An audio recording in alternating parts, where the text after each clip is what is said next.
2022년 사순 말씀 묵상 미랄 하나가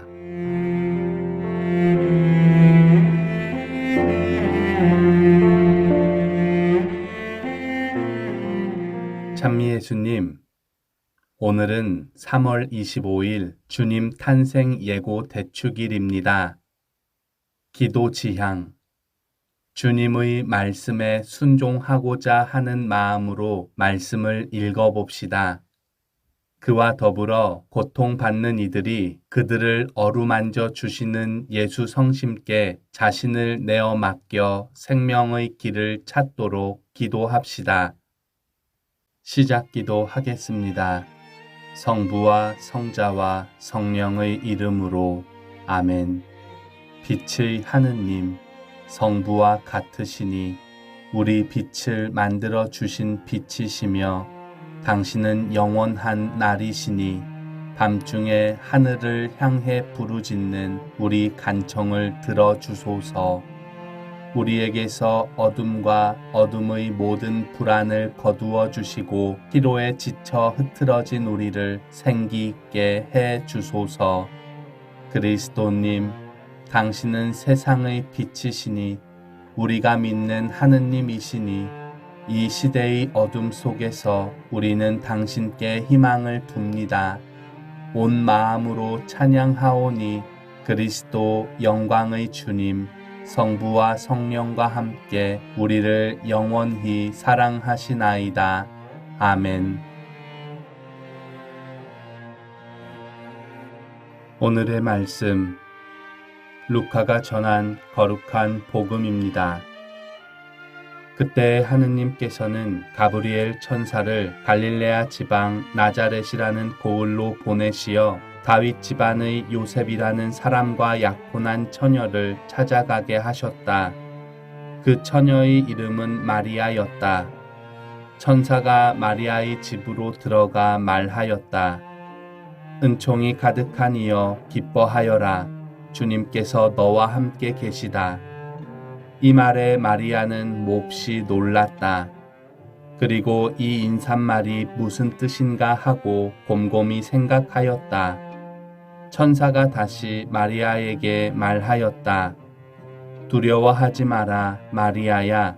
너는 하느님의 총애를 받았다. 보라, 이제 내가 잉태하여 아들을 낳을 터이니 그 이름을 예수라 하여라. 그분께서는 큰 인물이 되시고 지극히 높으신 분의 아드님이라 불리실 것이다. 주 하느님께서 그분의 조상 다윗의 왕좌를 그분께 주시어 그분께서 야곱 집안을 영원히 다스리시리니 그분의 나라는 끝이 없을 것이다. 마리아가 천사에게 저는 남자를 알지 못하는데 어떻게 그런 일이 있을 수 있겠습니까? 하고 말하자 천사가 마리아에게 대답하였다. 성령께서 너에게 내려오시고 지극히 높으신 분의 힘이 너를 덮을 것이다. 그러므로 태어날 아기는 거룩하신 분, 하느님의 아드님이라고 불릴 것이다. 내 친척 엘리사벳을 보아라. 그 늙은 나이에도 아들을 잉태하였다. 아이를 못 낳는 여자라고 불리던 그가 임신한 지 6달이 되었다. 하느님께는 불가능한 일이 없다. 마리아가 말하였다. 보십시오. 저는 주님의 종입니다. 말씀하신 대로 저에게 이루어지기를 바랍니다. 그러자 천사는 마리아에게서 떠나갔다. 주님의 말씀입니다. 그리스도님 찬미합니다.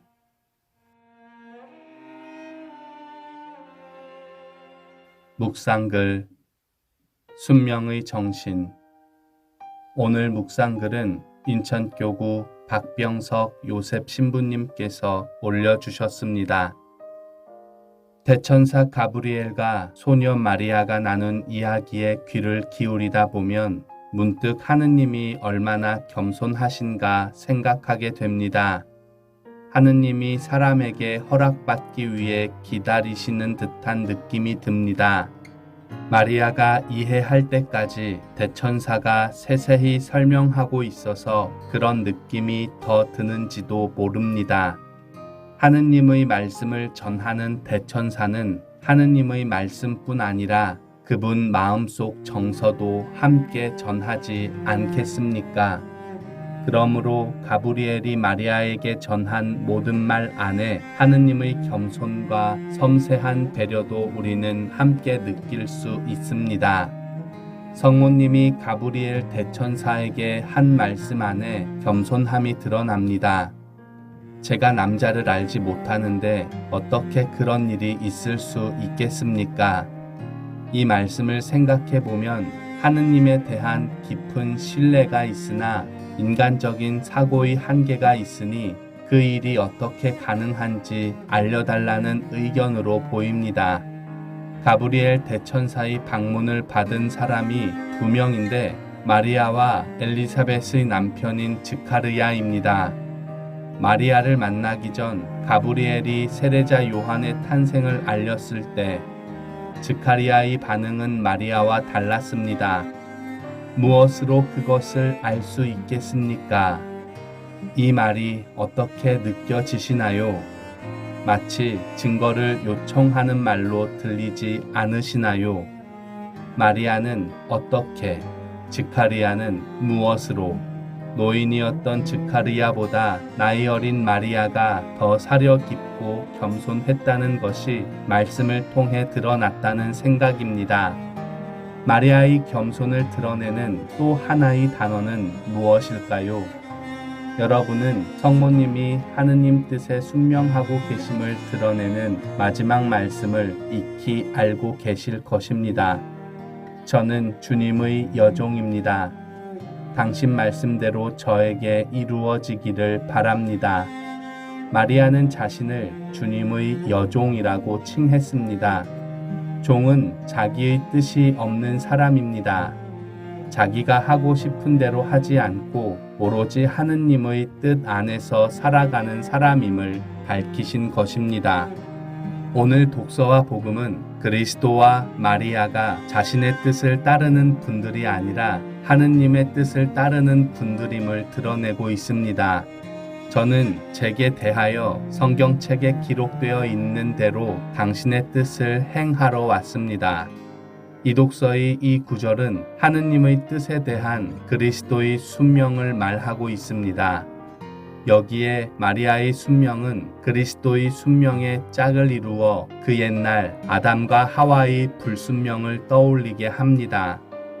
그들은 불순명으로 세상에 죄가 들어오게 했지만 그리스도와 마리아는 구원에서 멀어졌던 인간을 다시 하느님을 향한 구원의 길로 이끄는 길잡이가 되어 주셨습니다. 하느님의 뜻에 순명함으로써 우리가 잃었던 길을 되찾아 주신 것입니다. 1독서의 이사야는 동정녀가 잉태하여 아들을 낳고 그 이름을 임마누엘이라 하리라 고 예언했고 구세주의 탄생으로 실현되었습니다. 하느님의 뜻에 순명하는 분들을 통해 구원의 길을 열어주셨듯이 신앙인의 길을 걷고 있는 우리도 하느님의 뜻을 우선적으로 선택할 수 있는 순명의 정신을 일깨우며 살아가면 어떨까요? 잠시 침묵하며 말씀과 묵상 내용에 머물러 봅시다. 하느님이 하시는 일을 묵묵히 따라가 본 적이 있습니까?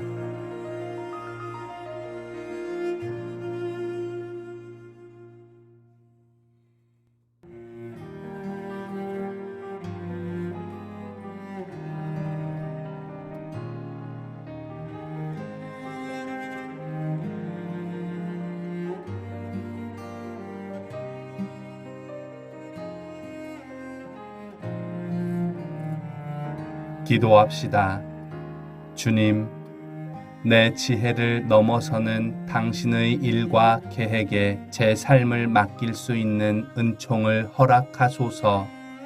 내 계산으로 보이지 않는 것을 당신의 시선으로 보게 하시고 희망으로 그 길에 동참하게 하소서. 아멘. 성부와 성자와 성령의 이름으로 아멘.